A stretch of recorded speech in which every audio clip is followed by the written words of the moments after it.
It's about to be live on YouTube. And then John, I'll put the link in the chat. Okay, we're live, but nobody has our link yet. Let me see. And then John, again, once we see how many log on this, like wait a little bit and then share it out on Parent Square just in case, or so we get more people on this than YouTube. Okay. And there it is. Okay, I'm gonna start it. Here we go. Is it the same link as last night? No, check the chat. I think it's different. Unless that's the same, I don't know. But use the one I just put in the chat. Okay. Okay.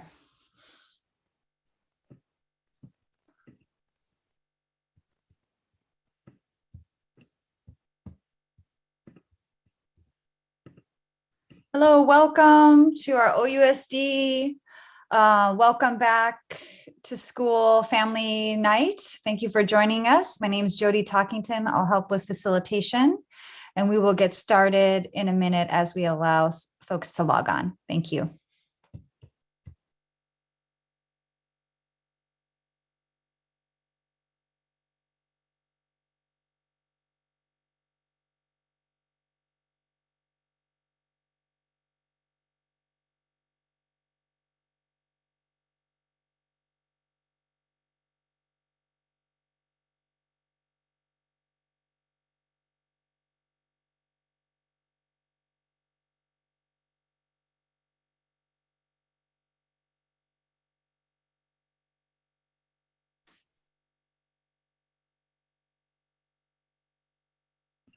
Hi, everybody. If you're just joining us, I want to say welcome to you. Thank you for coming to our OUSD Restorative Start Welcome Back to School meeting.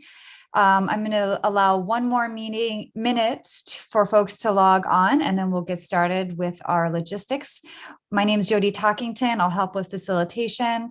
Also want to let you know if you're looking for the chat, we are going to use the Q&A function tonight. So you can start putting questions or comments, but we will get started completely in a minute. Thank you.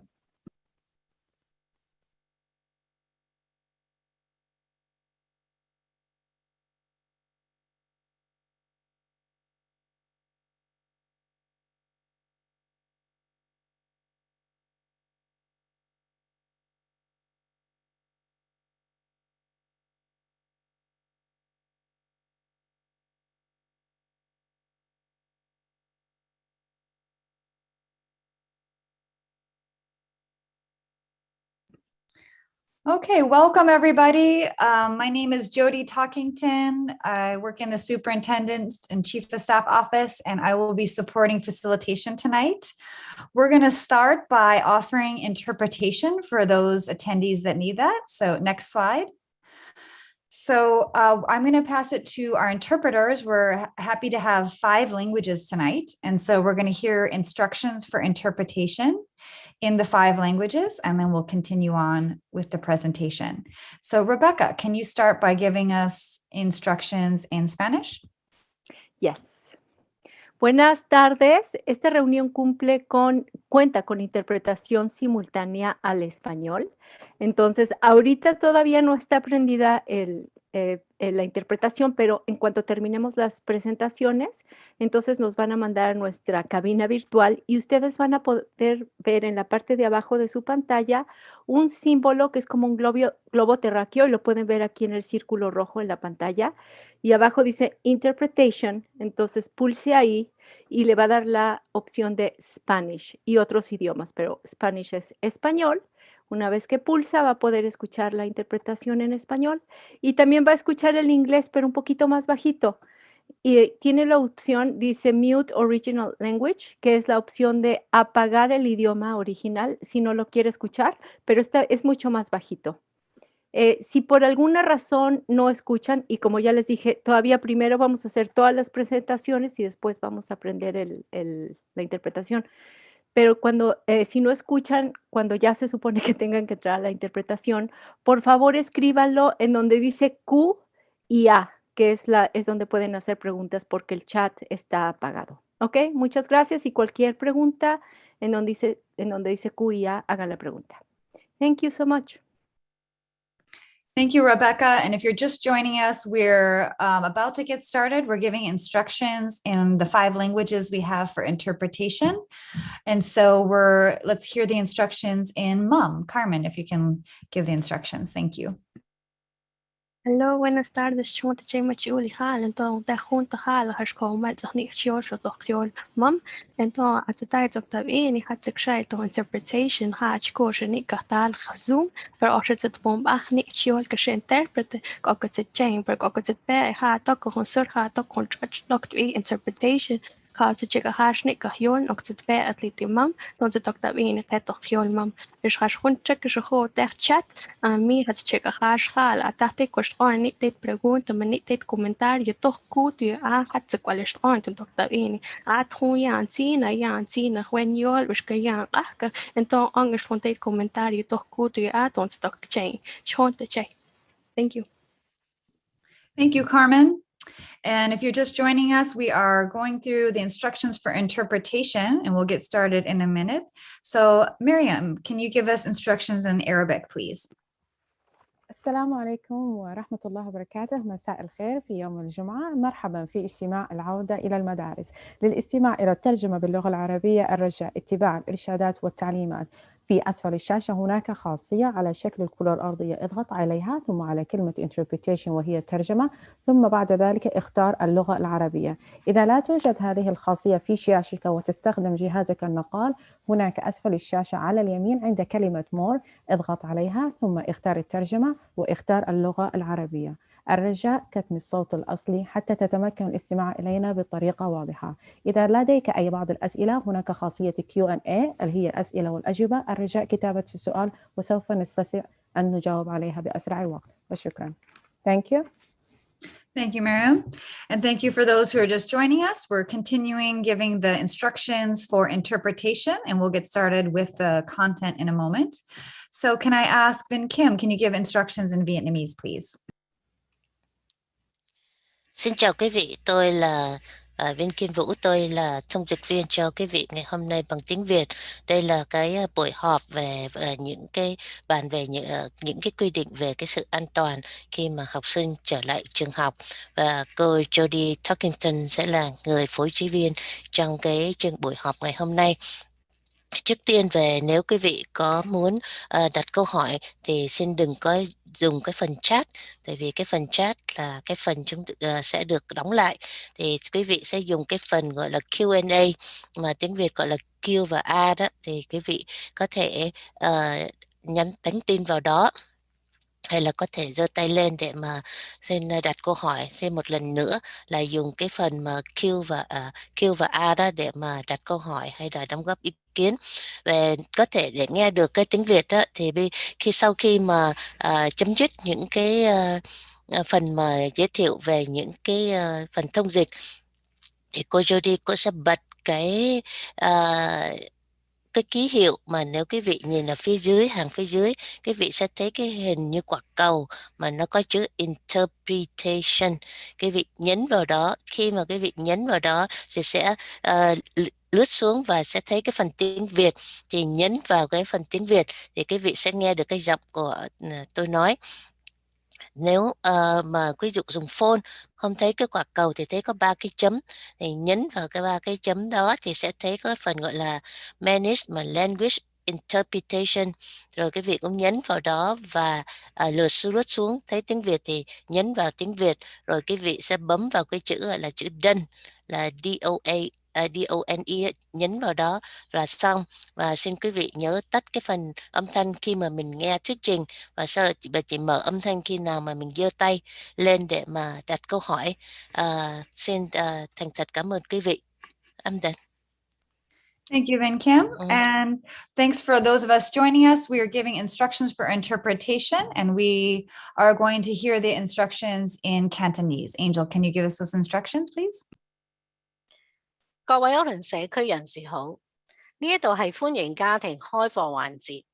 假如你需要廣東話翻譯，請你喺螢屏嘅右下方點擊一個地球形狀嘅符號，然後選擇中文，咁你就會聽到廣東話翻譯。假如你需要廣東話翻譯，麻煩你喺熒屏上邊嘅 Q&A 環節嗰度通知我。今日咧，我哋係唔會用呢一個聊天嘅功能嘅，所以你如果有任何嘅問題咧，請你係用呢個問與答嘅功能。喺我做完呢一個講解之後咧，你個地球形狀嘅符號咧先至係會出現㗎。多謝。OK， Miss Tuckington, I'm finished. Great. Thank you, Angel. And thank you, interpreters. If for those needing interpretation, you should see the interpretation globe now show up on your screen. You can choose your language. Next slide. So again, welcome everybody. Thank you for attending this information session. Bienvenidos, bienvenidas. Gracias por asistir a esta sesión. Rebecca, I think we're hearing our Spanish interpretation. I think it's working there. Okay, thank you. So my name is Jody Talkington, and I work for the superintendent office for the district, and I'll help facilitate tonight. A few logistics before we get started with the content.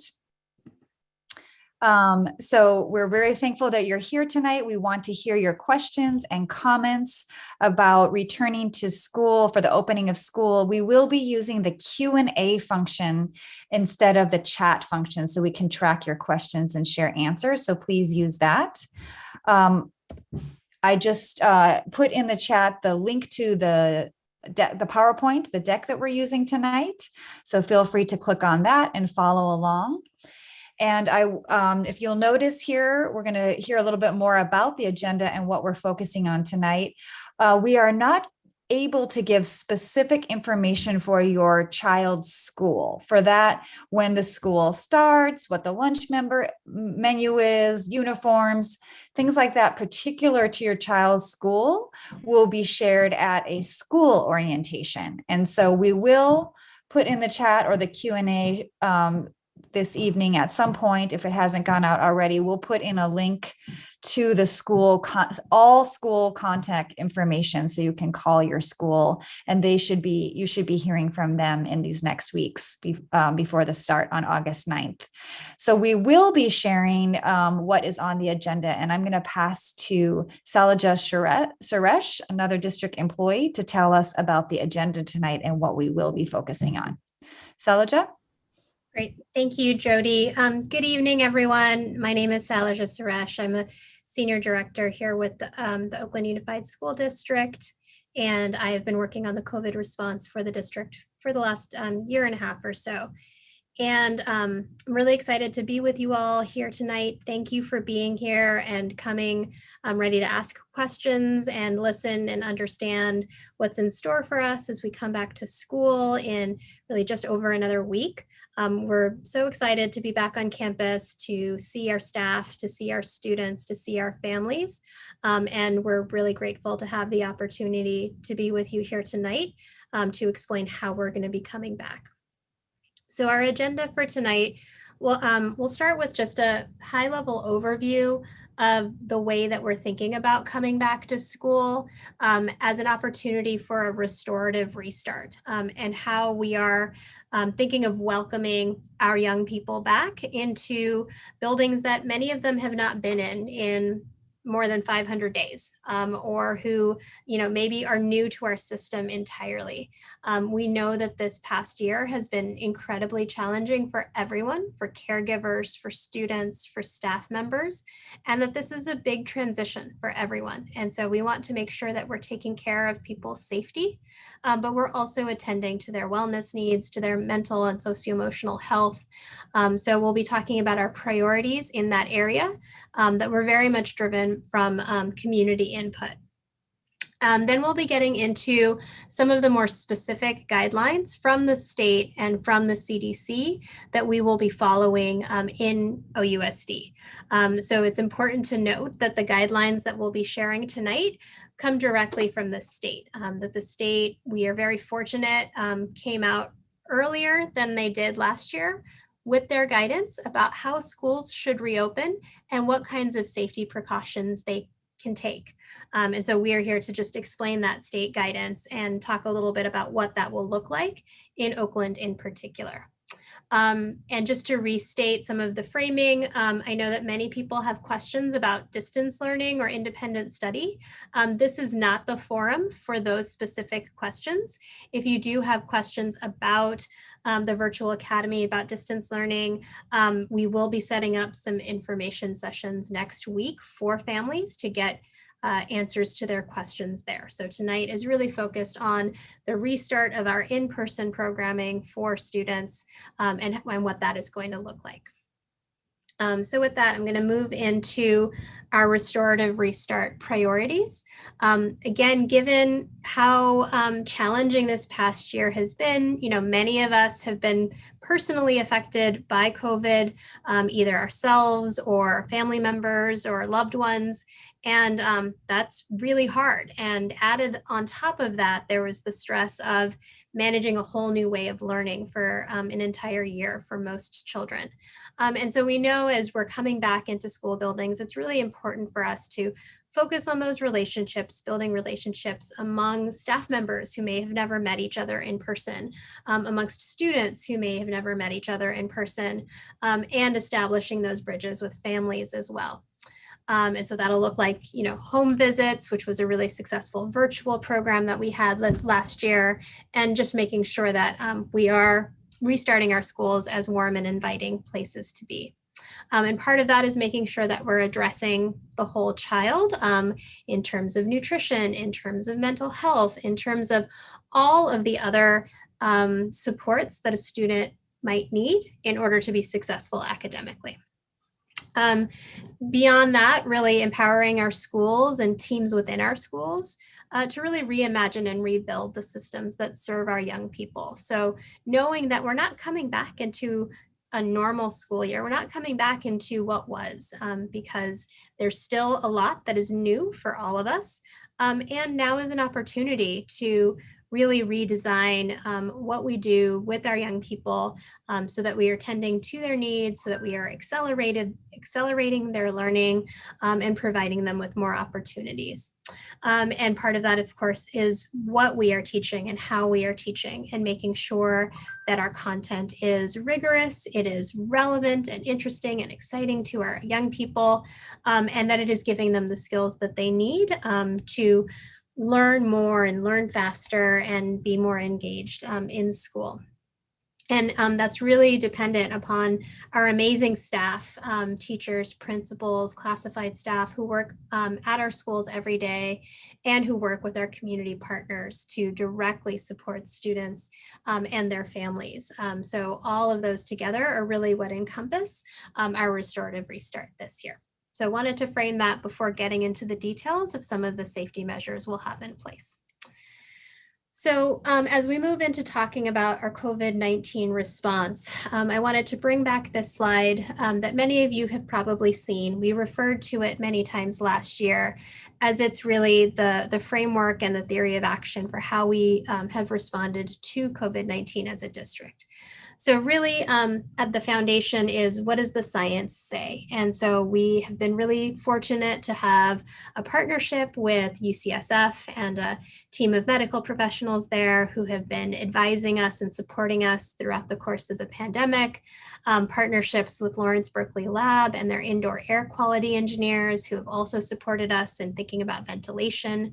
And then of course, the support of our public health department at the county level and at the state level, who have been giving us guidance about how to reopen school and what mitigation efforts to invest in that are the most successful in supporting a safe return to school.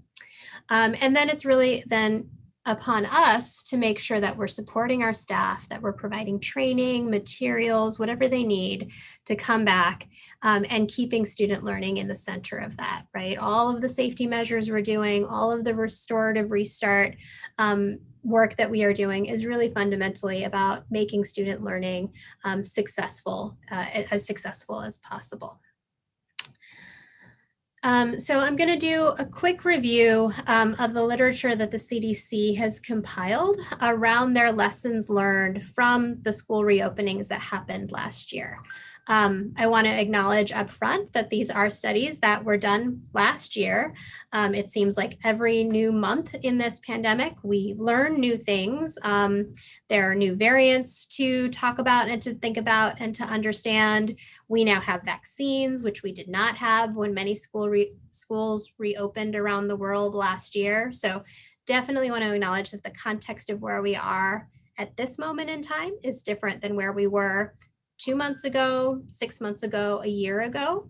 But also thought it was helpful to look at the studies that the CDC has compiled and the lessons that they have learned about school reopening.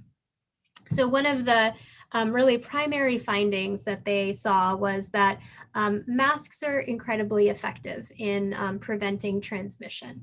And they found that, when there was in-school transmission in school reopenings around the world, that was really at places that didn't have mitigation efforts in place. They weren't using masking. They weren't following necessarily the public health guidance when they were reopening. Another finding was really that in-school transmission, which is to say COVID that was caught at school, was also not very common. And that's certainly our experience in Oakland as well. We reopened for about 13,000 students in the spring in March, and we didn't have any cases of in-school, in-class transmission. When we were notified of a positive case and we did the interview and we worked with the county around contact tracing, it was found that where students or staff members or others were getting COVID, it was not in school. That was generally what was found around the world. And then the last kind of finding that really came from the research that the CDC compiled from around the world was that particularly for young children, again, like the transmission there was not high, that really the individuals where COVID was transmitted more frequently with staff to staff. And again, these studies were done pre-vaccine, right? So there's obviously a much higher level of protection there now than we had previously. And also, though, that the rates of transmission amongst younger children were lower than the rates of transmission amongst older children. So I wanted to use that as some of the backdrop that I think really informed the CDC and the CDPH in their guidelines this year, which are the guidelines that we are following as a district.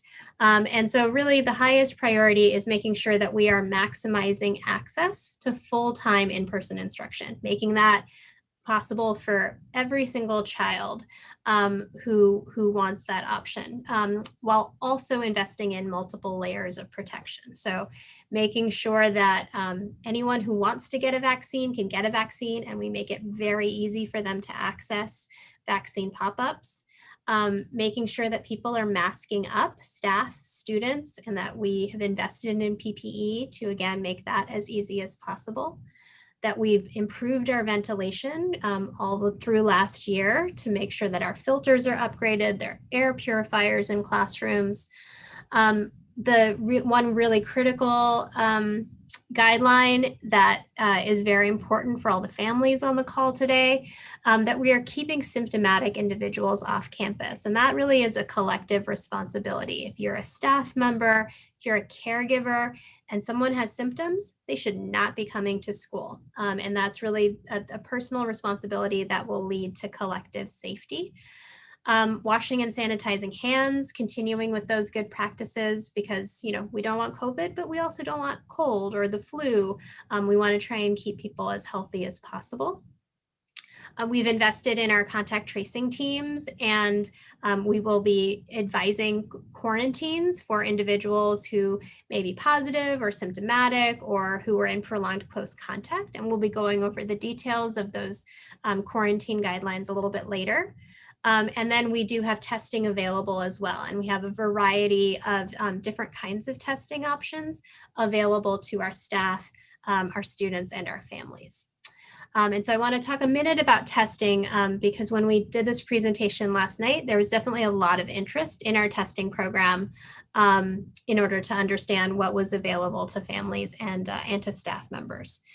So our testing program, which we began last November, spans across the city. And we're recommending testing for a few different categories of individuals. So we're recommending testing for anyone who has symptoms. So if you have a COVID-19 symptom, doesn't matter if you're vaccinated or not, you should go get tested.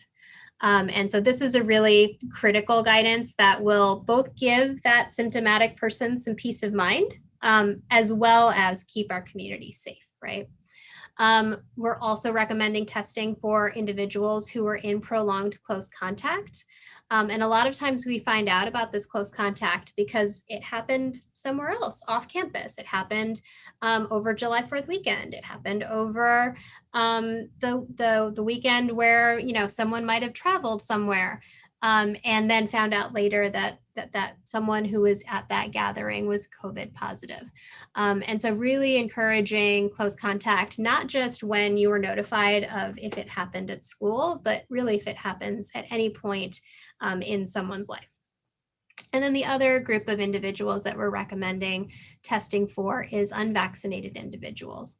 Obviously, all of our elementary school students are too young to get the vaccine right now. So we're trying to make access to testing as easy as possible. So we have 10 COVID testing locations throughout the city. They were really intentionally chosen so that they were geographically distributed across the city, with particular attention to the neighborhoods where we know that COVID rates are much more intense. We want to make it easy, safe, accessible for families to come and get a COVID test. At those COVID testing locations, we're offering two kinds of tests. There's the rapid test, which you can get the results right away, and then also the PCR tests, which are more sensitive and which do get sent away for processing that takes about 2 days. And the reason we're providing both is because, again, instantly we want to give people that peace of mind of knowing one way or another. But then we also want to work hand in hand with the state public health department who runs the lab that we are using, so that they are tracking, for example, the Delta variant, right? So they sequence all of the tests that come to them so that they have an understanding of how this virus is spreading and what they need to do as public health officials in order to get us to the other side of this pandemic. Then the last two ways in which we are offering testing to our staff and to our families are, one, we will have a rapid response team available, where if we are notified of a positive case at a school site, we will send a team to that school site to provide testing, to make sure that any prolonged close contacts have access to testing.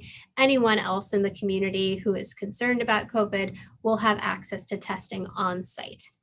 And then the last way that we're designing our testing program is the use of at-home testing kits.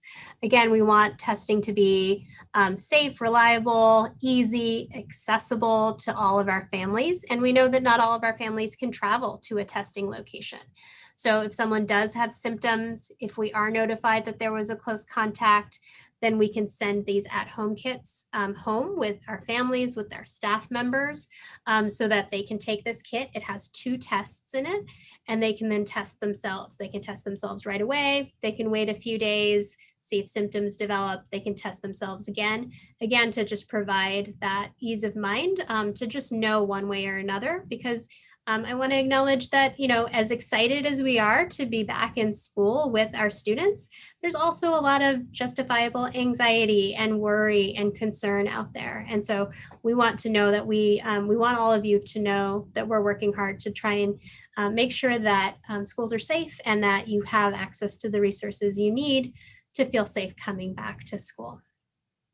So with that, I'm going to introduce one of the doctors that we've partnered with through UCSF. Dr. Laird is here to explain a little bit more around the science behind the safety guidance that we're following and the vaccines.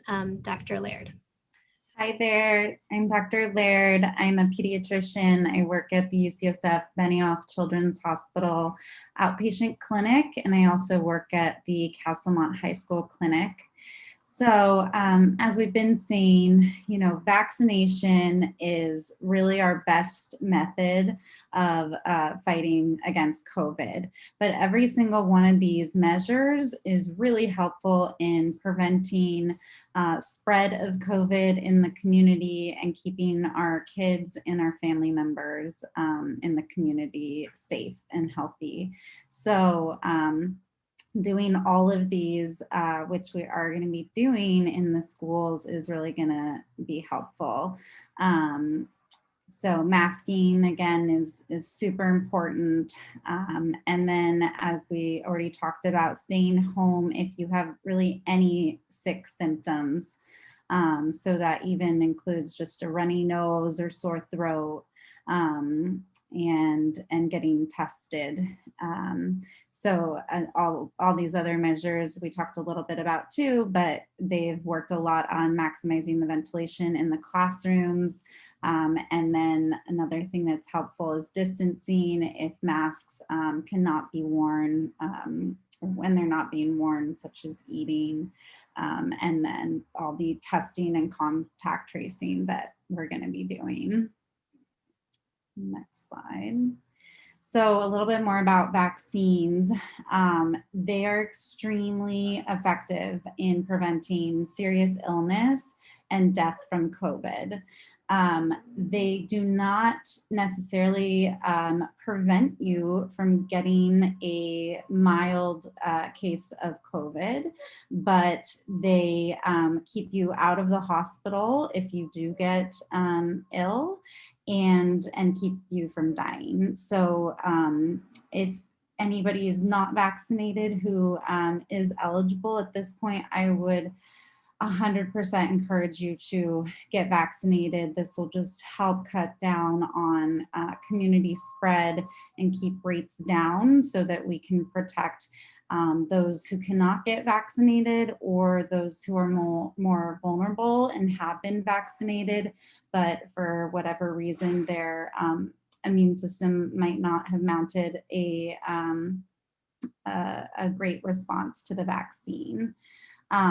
So this just is demonstrating the effectiveness of the vaccines, that currently 97% of people in the hospital with COVID have not been vaccinated. So your risk is just cut so significantly if you get the vaccine of ending up hospitalized, and even more of cutting your risk of dying. So 99.5% of people dying from COVID right now have not been vaccinated. And then, yeah, just sort of saying the same thing, but everybody, adults and children 12 and above, who can get vaccinated, it just really helps cutting down the community levels. And so we protect vaccinated people and the unvaccinated. Next slide. So even though our vaccines are the most effective way to fight COVID, masking indoors is another huge resource that we have to cut down on COVID spread and decrease the risk of getting COVID. So when everybody masks, we protect those who are vulnerable and vaccinated, and then also those who are unvaccinated. Next slide.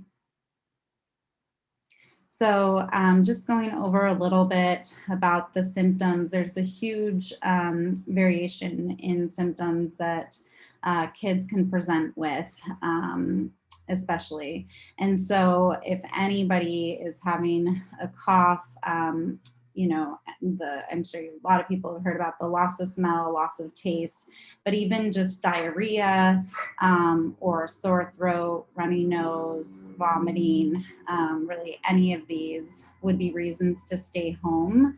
And I would recommend calling your doctor to get tested or going to one of the testing sites. And this is even if you're vaccinated, because again, the main pro of vaccines are that they prevent you from getting significantly ill and being hospitalized with COVID or from dying, but they don't prevent necessarily very mild cases of COVID. And so you could have some of these very mild symptoms, but don't just write it off as it's a common cold. They just have a cold. They've heard that a lot. And then we get them tested and they end up having COVID. So please, please, please, this will be a huge way to cut down on transmission in schools and keep everybody safe. To just please stay at home and get tested if you have any symptoms at all. Great. Thank you so much, Dr. Laird. And I thought we could maybe just take a minute here and pause. And Jody, do you want to see if there are any questions that we can bring up for the doctor to answer? Sure. So, and these may be for the doctor, or they might be around for OUSD too, but here's one for you, Dr. Laird. What if a child has had a cough for a long time, but it's not due to any disease or anything medical related? Is that something that this parent should be worried about? I think in that specific case, I would talk to your personal doctor about it and get evaluated just to see what's going on with the cough. Okay, thank you. And then a question here. Will testing or quarantining be optional in cases where contact tracing has determined a student has had exposure to someone confirmed positive, or will be mandatory in that case? So I think that potentially is for Salaja and our district policy, or aligned to the state guidance. Yeah, it is. It is. So I'll explain the quarantine and the close contact guidance that we'll have a little bit later, but it sort of depends, right? So the quarantine guidance, or the kind of response to a positive case guidance from the state this year, is much more complicated than it was previously. And so it really depends on, when there is a close contact, if you're vaccinated or if you're unvaccinated, and if you're masked or if you're unmasked. And so every time there is a positive case, we do have trained contact tracing teams who will follow up with the person who tested positive, with the principal at the site, sometimes the teacher, if it was a student who was involved, so that we can understand exactly what happened and who was in close contact. And then we work with the school to then send out the notifications to say, here is the guidance that you have to follow around getting tested or around staying home, and here's how long you need to do that for. But certainly in one of the scenarios where we are advising people to continue coming to school, testing will be required in that situation. And again, I'll explain some of the details around that a little bit later. Okay. Here's another question, perhaps for Dr. Laird. For kids with allergies, do we have to get them tested? If they're showing symptoms, kids with allergies, do they need to be tested? Maybe that's more about our protocol and also just best practice for the doctor. Yeah, I think if you have chronic allergies, getting maybe a note from your personal doctor. If you're having all of a sudden, really worsening symptoms, it might be worth getting tested, just especially right now with the high rate of positivity in the community. But I would speak to your personal doctor about it, and figure out the best next step. Okay. I think a lot of the other questions here are about our protocols for OUSD, like what's for distancing and mask during lunchtime, what our practice is going to be if somebody tests positive or if they have symptoms and they test negative. And so I think at this point, maybe we'll pass back to Salaja to move into that section of the agenda. And then Dr. Laird, if you could be available to continue to type in answers, or if something comes up in the Q&A, we may pass that back to you. But thank you so much for your presentation. So Salaja.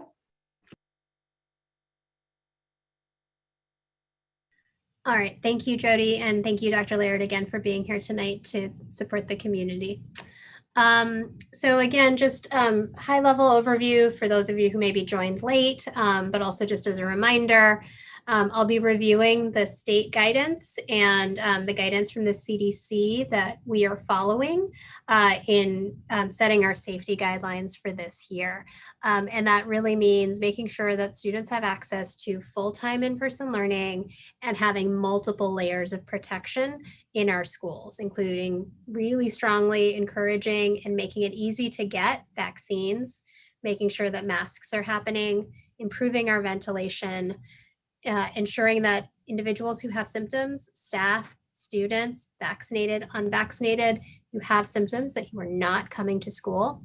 Continuing to provide hand sanitizer in all locations on campus.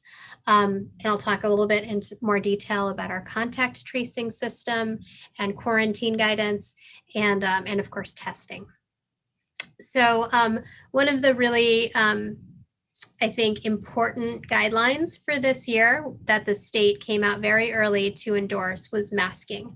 Masking indoors for all staff, all students ages 2 and up, regardless of vaccination status. So even if a student is vaccinated or a staff member, even if you're at a secondary school where there might be a lot of vaccinated individuals, everyone is required to mask up every day. We do have a lot of masks on hand that we did purchase last year for the school district. So because this is a state health directive, we are expecting everyone to follow it. And most of us have our own masks now, but we have additional masks as well in case they are needed on site. We've also invested pretty heavily in our improved ventilation. And I think this is one of the areas in which Oakland has really gone above and beyond what I think many other districts had the capacity to do, because we knew that safety was a big concern for our community. And we wanted to be responsive to that and also do everything we possibly could to make sure that our schools were safe. So last year and in time for the reopening in the spring, we invested in portable HEPA air purifiers in all of our classrooms. This, of course, will support with not only a safe reentry for COVID, but also will help make the air clean during fire season, which we know is now a regular occurrence every year. So we have the HEPA air purifiers. We've also upgraded all of the ventilation that exists in HVAC systems in all of our schools. And so these are the filters that are up in the ceiling and behind the walls, and have upgraded those to what are called MERV 16 filters, which are 3 grades higher than what's actually recommended by the CDC and by most national organizations that are giving advice around COVID ventilation. And again, that's because we really wanted to make sure that our staff and our students were safe and that we could do everything we possibly could to support them in having a safe return. We're also paying attention to our cafeterias and gym spaces, some of these larger areas that might be difficult to ventilate with just small air purifiers. So we're investing in some large fans that are intended to improve the indoor-outdoor air circulation so that we're really bringing in as much fresh air as possible into those large spaces to make sure that students can be safe while they are indoors. So I know that there have been some questions in the chat that have come up both last night and tonight around the use of cafeteria spaces and what's the guidance around eating. The guidance from the state is very much like students can eat indoors. They can continue eating in the cafeteria. So we are going to be having students in the cafeteria. And as we've been doing school walkthroughs this week to make sure that sites are ready and talking with the principal, we'll often walk through the cafeteria space and just talk about how they're setting it up to ensure that students are safe while they're in there. So students are going to be masked the whole time they're in there, except when they're actively eating. We're encouraging schedules to be created in such a way that students are really limiting the time that they're actively in the cafeteria. Many schools are setting up additional seating that expands outside of the boundaries of the cafeteria so that students can have a little bit more room. And we're just trying to make as many accommodations as we can, again, to make sure that students are as safe as possible during that really important piece of the day. But one of the key differences that we are really investing in this year, over and above the state guidance, is making sure that we are trying to get more fresh air into our cafeteria spaces and improve the air circulation there to help keep our kids safer. I talked about testing already, but just wanted to include that here as it's such a critical, important piece of our safety procedures for this year. And wanted to remind people that the COVID testing locations are open. There is a link in the presentation to where to go to sign up for an appointment. Walk-ups are also accepted. So even now, before school starts, if you are interested in getting a test, if you've recently come back from traveling, if you're just anxious and you want to know, the testing locations are open and accessible to you. And I know that there have been a few questions around what happens when there's a positive case. So I want to talk a minute about our contact tracing system and our case monitoring system. So when there is a positive case, so if you as a family member are positive, or if your child is positive, it's super important that the first thing you do is notify the school. Make sure that the principal knows. And principals have been trained and guided to then initiate the contact tracing process by reaching out to one of our contact tracing teams. And so we have 2 teams of contact tracers that we've been growing over the course of the past year, who then begin the interview process, right? Every case is different. I don't think that we've seen any 2 cases that were exactly the same in terms of how someone manifested, in terms of where they were on campus. So it's really critical for us to get that notification about that positive case as soon as possible so that we can then initiate the process of interviewing. And so during that interview process, the contact tracer will interview the principal, get some information about the timeline. When was this person last on campus? What classes were they in? They'll also interview the positive person. If it's a student, they might also interview the parents and or the teacher to just get a complete picture of when symptoms might have started, when they were last on campus, so that we can then begin our work of working with the principal to send out community notifications and guidance to the people who were affected by this. So every time there's a positive case, we send out 3 communications. We send one out to the positive person and to their family, if it was a student, saying, hey, we're so sorry to hear about the positive test, and we want to make sure that you understand what you need to do next, where you can go get support, but also what you need to do before you can come back to school. So that guidance will be to quarantine. And at the end of the 10-day quarantine period, our contact tracer will then contact the family, contact the staff member again to check on them, see how they're doing, and tell them when and if they can come back to school, as long as they're symptom-free. We also send out a letter to all of the prolonged close contacts when there's a case. So prolonged close contact means that you were closer than 6 feet to someone for longer than 15 minutes. And so during these interview processes, looking at the student's schedule, we then identify the list of who the prolonged close contacts are so that then they can get their information, right? And so their information will, again, depend on if they were vaccinated or unvaccinated, masked or unmasked. And so, again, following the state guidance around all of these protocols, if you're a vaccinated individual and you were in close contact, you don't need to quarantine. If you're experiencing symptoms, absolutely you must quarantine. But if you were not experiencing symptoms and you're vaccinated, that's the guidance from the state. If you were unvaccinated, which again is our elementary school students, as well as others potentially as well, then we, as for students, would advise you to follow the state's modified quarantine guidance. And so what this means is you can continue coming to school. We don't want to interrupt your access to in-person education. However, you have to get tested. So that's when our rapid response teams go out to the school site and provide testing on site twice a week. And so that on-site twice a week testing is required for all the students or the staff members who might have been in prolonged close contact.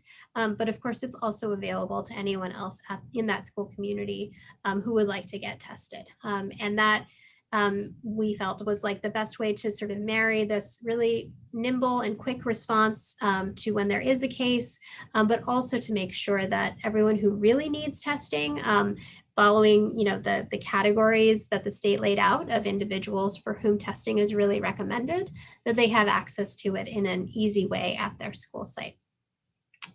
And just again to reiterate, to say the third letter that we send out is we send out a community letter as well. So if there was a positive case at a school site in a 5th grade classroom, we might notify students in that 5th grade classroom that they were in prolonged close contact, tell them what they need to do to get tested, to get quarantined, whatever it is. But then we'll also send out a letter to the school community as a whole to say, hey, we're just letting you know there was a case of COVID. We followed our protocols. There will be testing that's available on site. You can go get tested at any of our regional hubs so that the community has that information and that we're being as transparent as possible. So we do have a public facing dashboard that we started last year, again, in the spirit of communication and transparency, so that any community member can see where we might have experienced COVID cases. And again, just to then reiterate that we're ensuring that testing is then available at every school site where there has been a case for the 2 weeks following the case. So I have a couple more slides to go over and then we'll pause again for questions. So just to reiterate the things that are required, like absolutely required for all of our staff and for all of our students, which is masking indoors at all times. Staying home if you have symptoms. Again, that's something that personally everyone will have to be responsible for of, it's just a sniffle or, I think that cough is it's something else that we're really monitoring ourselves and our symptoms and how we're feeling and staying home to keep ourselves safe and to keep the community safe. We do have a daily health screening that is required for all of our staff. And that is another state requirement. So that's something that we're expecting all staff to do every day. It is functionality that's also available to families. We are also asking everyone to report all positive cases to their principal so that the principal can then contact our talent department or our health services department to begin the contact tracing. And then finally, what's also required is that you follow the quarantine and the testing instructions that we give you, depending on what the COVID situation is. So if we ask you to get tested twice a week, then you need to get tested twice a week. And if you can't do that or choose not to do that, then you would be quarantining at home instead. And then just to reiterate, there are things that all of us can do to keep schools safe. And I think that this is, again, sort of a departure from where we were last year, where it was really incumbent upon schools and upon districts to do a lot of things themselves. But really, we're at a place in the pandemic now with access to vaccines where all of us can do things to keep our community safe. So if you're eligible, get vaccinated. Wear a mask indoors, not just in schools where it will be required and we will be monitoring it, but also when you're in other locations, either in crowded settings outdoors or you're going somewhere indoors to continue with the mask wearing. Staying home when you're sick, again, not just when you're coming to school, absolutely stay home when you're sick if you're coming to school, but also stay home If you have like a birthday party to go to, or if you're going to go to the grocery store, think twice about leaving your house if you are experiencing COVID symptoms. Washing hands, again, good practice both inside and outside of school. Get COVID tested if you have any symptoms, if you've been exposed or if you're unvaccinated. Again, all of our testing locations are open, they are free. If you are experiencing symptoms or if you've been in close contact outside of school, you can get a rapid at-home test kit to take home with you from your school site. So we're going to be sending out hundreds. We actually already have sent out hundreds of these test kits to school sites so that families or staff members who want them can take them and use them at home. And then please do notify your school if you or if someone in the family tests positive. And then the last thing is just you'll see posted up at the front of all of our school sites, there is this QR code. It goes to a form. It's available in multiple languages.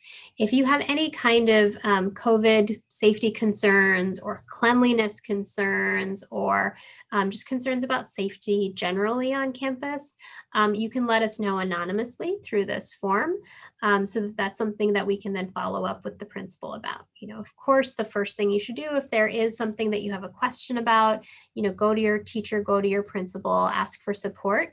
And if something can't get resolved at the site level and you need more support, by all means, please let us know. And so with that, we'll take another pause and we'll bring up some questions. Great. Thank you so much, Salaja. So there's quite a few questions coming in, some for Dr. Laird and some for you with our process. Let me start with some questions for Dr. Laird. One, is there a specific mask that is being recommended, a certain type of mask that's being recommended? Yeah. So yes, so a 2-layer surgical mask or a cloth mask will meet our guidelines from the CDC. Students, staff members should not be wearing gaiters, those like masks that sort of like come up and sit around your neck. They should not be wearing bandanas. They should not be wearing masks that have filter valves in them because they let air out. But other than that, just your regular cloth mask that you might get that has a couple of layers in it, or the surgical masks that have a couple of layers in it. And those are the ones that we're providing in case someone needs a spare mask at school. Okay, thank you. And then if you could ask or answer a question, there's a couple about just the CDPH and ACPH guidelines, the county. Since they're right now based on old data, which doesn't include the viral load or how easily transmitted the Delta variant is, as information comes in, can OUSD add safety protocols to protect our students? Or what are you seeing in the medical field in terms of that being updated, or how recommendations are staying the same or different based on the new variants? Yeah. Yeah, I mean, I can almost guarantee that this guidance will change over the course of this school year. It is constantly being updated. We saw that last year as well, but we wanted to provide, as of right now, this is what the guidance says, and this is what we're doing in response to that guidance to give people just a picture of what this school year will look like before August 9th arrives. If the CDPH, if the state changes their guidance, if the county changes their guidance, absolutely, we will update our guidance to make sure that we're always in compliance with what the state is asking us to do and with what the county is asking us to do. And then we will send a message out to the community. And if there's significant enough changes, host more info sessions as well so that people can get their questions answered. And just to reassure people, these same measures, even though the Delta variant is more contagious, the same measures such as vaccination, such as wearing masks, improving ventilation, social distancing, all of those are still effective against the Delta variant. Great, thank you. So another question, this may be for you, Salja, or Dr. Aguilera. A question: if a student does need to be quarantined for some reason, how can they stay up with their studies? How do they continue to do work from the school or not fall behind in their academics? Mhm. I'm happy to start and then pass on to Dr. Aguilera if she has any additional information. I mean, generally speaking, we know that even in a non-pandemic year, kids miss school because they're sick, because there's a personal situation. And so we'll be following a lot of those same practices that we've used for years to make sure that students have access to work, that they can get support, that they can make up work when they come back. I really don't have much to add. I did answer a question in the Q&A that was very similar.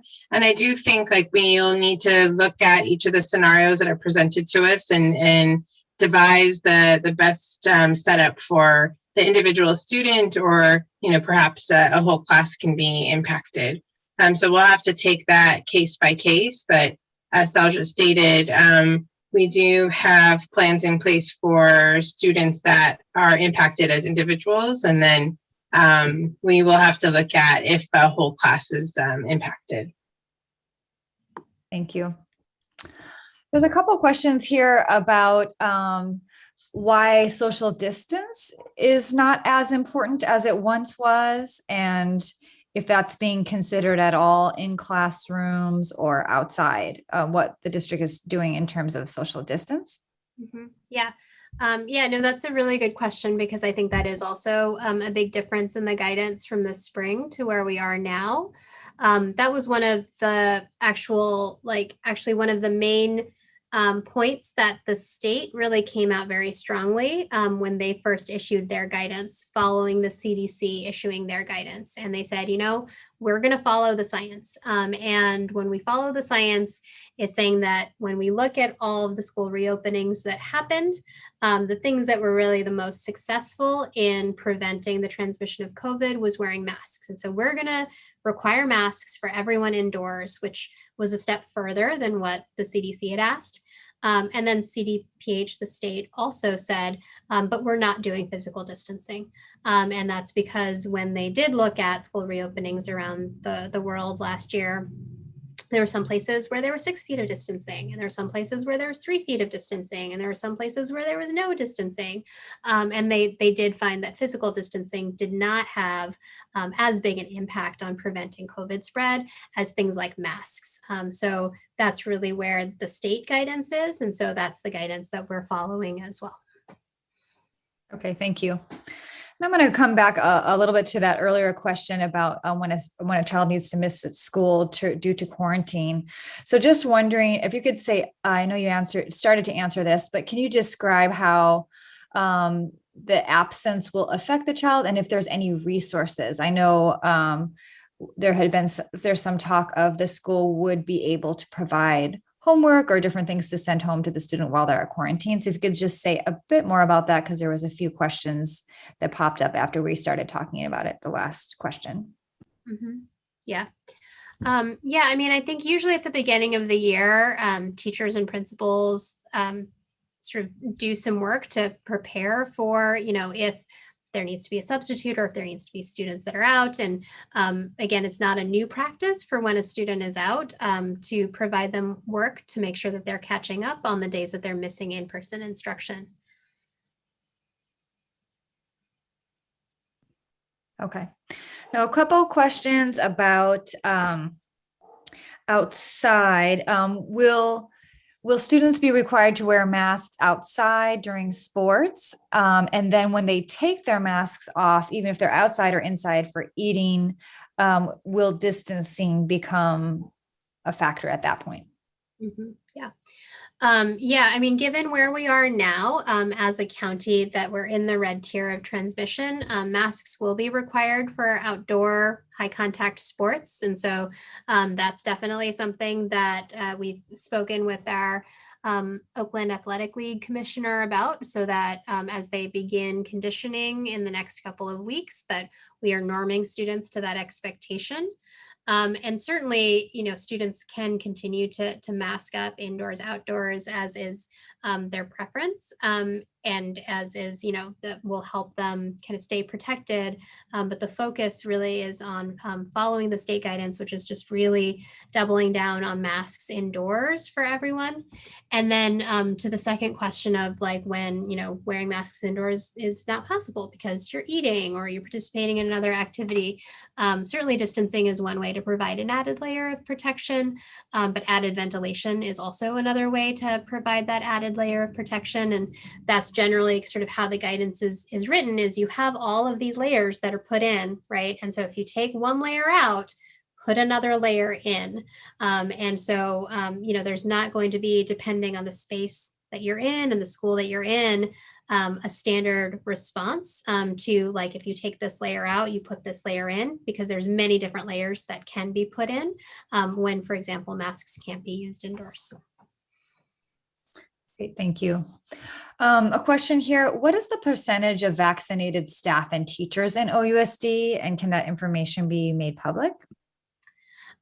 We are collecting information from our staff about vaccination status so that we can support them with getting access to the vaccine.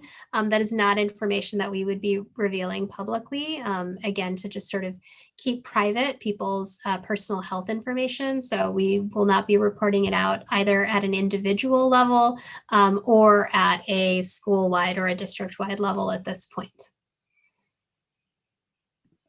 Thank you. And can you tell us why the hybrid model is not being offered at schools? This parent's saying it seems like a good option to allow for learning and socializing with kids and without having kids take off their masks for eating. Can you tell us what the state guidance is and how that aligns with what our decisions in OUSD? Yeah, Dr. Aguilar, do you want to speak to that? Sure. I mean, I think Jody did kind of answer the question in the way that she formed the question, but our state and federal guidelines state that we must offer in-person instruction. So that is why we're not offering a hybrid model going into this upcoming school year. We are, however, through updated legislation, offering a distance learning option through our independent study program.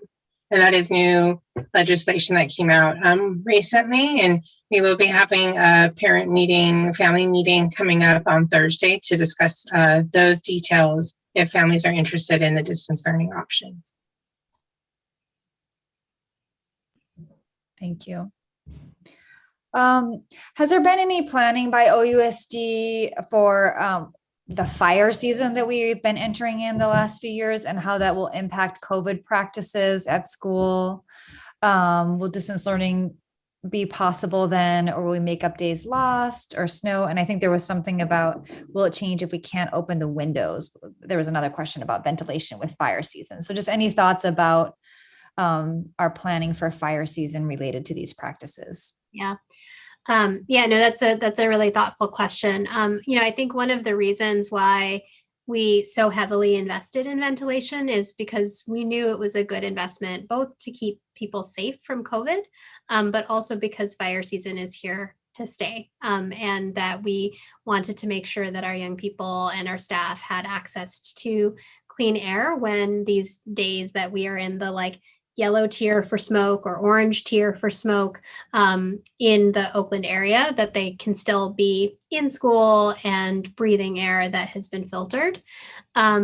I think, if the air quality gets so bad where the state is recommending closing our schools, that would then still have to then be a conversation of, is it a reversion into distance learning that day? Is it packets? What needs to happen? It probably will depend on how long the closure needs to be. Is it 1 day, 2 days, 5 days? It's hard to predict how long that is going to be. Fortunately, we have a lot more tools in our belt than we did 2 years ago when we had to do smoke days and fire days for how to continue instruction, even if students are not present in person. Thank you. And we have a question about Will students, especially high school students, be doing tests like SAT again in school? And if so, how will it work both in person and online learning? So perhaps this is Dr. Aguilera, just SAT test or maybe even the state tests. Will they be, are they happening this year, and will they be both for students taking in person and the distance learning option? Our testing guidelines have not come out yet on this specific topic. So we'll have to follow up with this group, and we can make sure that items are posted on our website. We do offer the test facilitation within our school sites. And the College Board is usually the organization that helps set the dates and the times and how they'll be administered. And I'll need to double check that information and circle back. Okay, thank you. And I know Salaja and Dr. Aguilera, you mentioned that next Thursday, I believe at 5 p.m., there will be an information session dedicated to the Sojourner Truth distance learning option. And so we're I see some questions rolling in about that, and there'll be much more information provided at that time.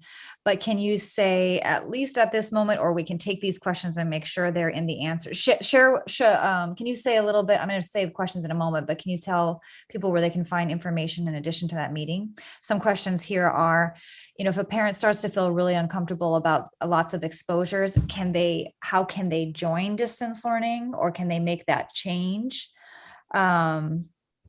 And then I think we'll just start with that. So if you could answer that question, how can they choose to enter it, and can they enter it later on? And then where can they find information about it in addition to the meeting next Thursday? I'll put the information about our independent study program on our website in the chat in just a minute. But there is information there that just describes that we have new legislation that is updating the requirements for independent study. The biggest area is that when families request this independent study option, we are just keeping that open in terms of you can choose it at any time. And you can also choose to exit the independent study program at any time. However, we have 5 days, 5 business days to provide the family an enrollment site or a placement, a school site. So those are the options in terms of being able to freely go in between those programs. We do recommend that in terms of like the educational experience, it's better for students to stay for a semester, but we do understand that things change especially in the COVID-19 context. But just in terms of having a consistent education experience, we are recommending semester changes, but understand that there's different situations that arise. So we'll put the information in the live. I think we can post it live in the chat for people to see, and you can click on that information to see how to enroll in the independent study program. There's some steps that you need to take through School Mint. It does require a transfer from your current school location to the Sojourner Truth Independent Study Program.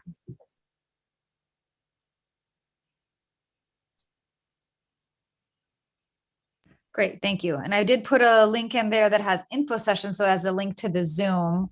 Dr. Aguilera, if you see the link to the page that has information, that's great. If not, if you could add that there too. All right, I see a lot of questions being answered. Hopefully everybody can see the written questions coming in.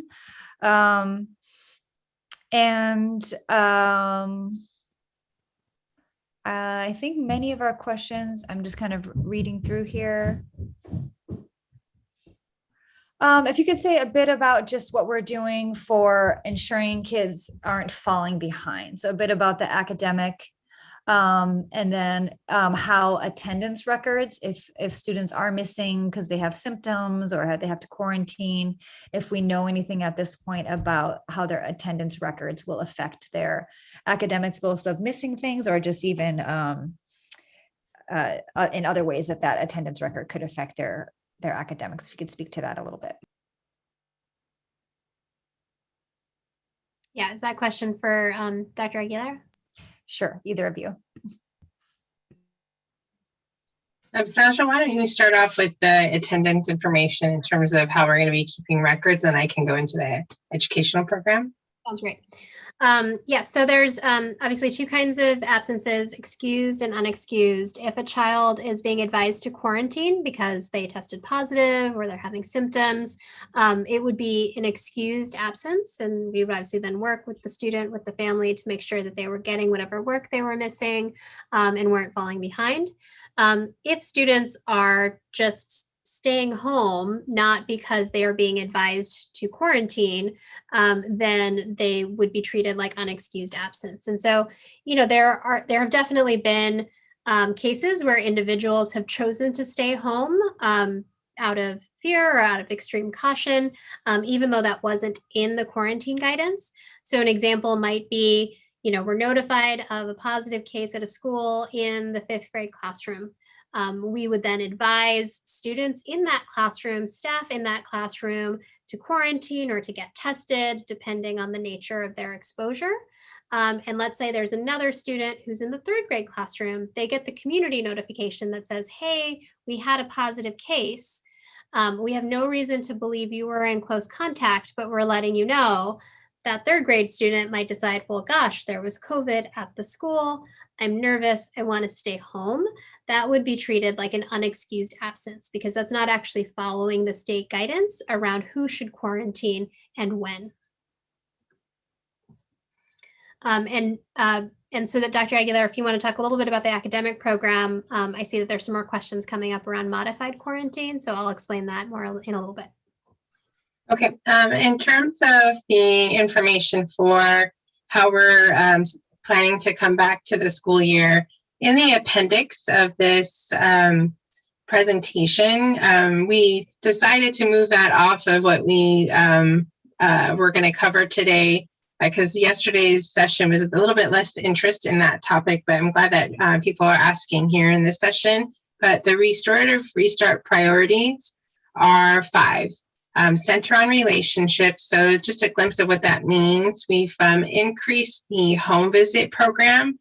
So that way families are able to connect with their teachers in a more intimate setting. So that way there's a known and a further conversation about the needs of the student. A second area is address the whole child needs. Which is more of an individualized learning plan. And by which we're doing that is through strengthening the staffing and the partnerships. So we have increased mental health supports at our school sites. And we're increasing the number of tutors that are available at the school sites as well, because we know that a classroom teacher cannot do everything by themselves. And so when we looked at the areas of need, many school sites have opted into increasing their tutoring capabilities. Another area is make teaching and learning relevant and rigorous. So we're focusing in on, we're saying this term acceleration, or acceleration versus remediation. What that really means is that students may encounter new content that they didn't learn last year or maybe didn't learn at a very strong level last year. And so we're not going to go back and reteach everything from last year. It's identifying those standards that are most important from the previous year to review and then briefly review and then build on for what is necessary for this upcoming year. And there's a different approach that we're embarking on in terms of grading. So more about mastery based grading that students are able to demonstrate that they know the content standards. And then empowering teams to reimagine and rebuild systems. So it's about the partnerships at school sites and with families. So that way, students are experiencing more of a wraparound service instead of like individual siloed teams. So what that means is that school sites, and we met with principals this past week, school sites are planning for a restorative restart and they have individual school plans that reflect these 5 areas and how they'll be opening the school year and sharing those plans with not only, of course, the staff, but then our families and students. So there's a lot, we've done a lot of professional learning around these areas in the past week, and school sites should be able to show their families and students and staff what a restorative restart means at their school site. Great, thank you. So with that, we are coming to the end of our meeting time. Thank you so much for choosing to spend your Friday evening with us. Hopefully you had a lot more information. We do record all of the questions that you submitted and use that to support us in sending out continued communication to families through our website, through emails. So thank you so much for sharing your questions, letting us know what's important to you. I also, we do have our Vice President of our Board of Education, Sam Davis, with us. And so I'm wondering, Sam, if you wanted to share some closing remarks with the families that we have with us. And you should be able to unmute yourself if you want to go ahead and share some comments or thoughts in closing.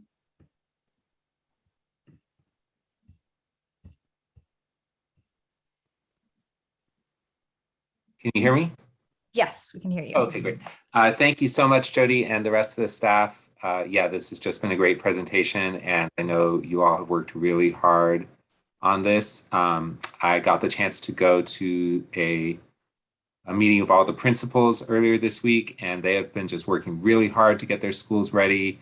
I know teachers are coming back next week, and a lot of teachers are already working on plans and preparing their classrooms, because people are just so excited to get back to full-time in-person instruction. It's going to be just such a moving moment to come back on schools and be all together again. And I know that safety is really paramount for everyone involved. They're really thinking about this very carefully. And, we also, as Sailaja mentioned earlier, we have fortunately much clearer guidance from the state and county level. And so they're keeping very close tabs on what is happening at school districts and have been very directive. And I know I really appreciate that Sailaja and other staff have been, really in close contact with them about what the rules are, what they're going to be, any changes that are coming down. I got the chance to ask some of the county folks yesterday, what is changing? I've heard that question a lot, given the Delta spike, what is going to change? And they said, when they were drawing up the guidelines, they already knew that Delta was coming because it was already in other countries around the world. And so, a lot of this has been prepared with the expectation. And of course, the science is always developing, things are going to change, the guidance is going to change. And I appreciate everybody staying in touch with the county and state to communicate that out to families. But they have been very clear that we do need to get students back in school. That's the best place for them, with masks, with the air purifiers. It can be safe for our kids to be back in school. And I know my son is excited to be back. And, we just need to encourage everyone to get the vaccine. And I appreciate all the work staff is doing to get vaccine clinics out to our middle and high schools. And once it's approved for the younger ages, there will also be vaccine clinics from the county. And Kaiser is also helping. I'm sure other partners will help to get vaccine clinics out to our school sites to vaccinate as many students as possible, and to make sure that all of the adults that can are also vaccinated. So I'll just end there. I really appreciate all the work that you're doing, and we're really excited for coming back on campus, that great moment on August 9th. Great. Thank you so much, Vice President Davis. And again, thank you, families, parents, community who attended tonight. Thank you, Dr. Laird and other staff who were able to answer questions. And that will conclude our meeting for the evening. Thanks, everyone.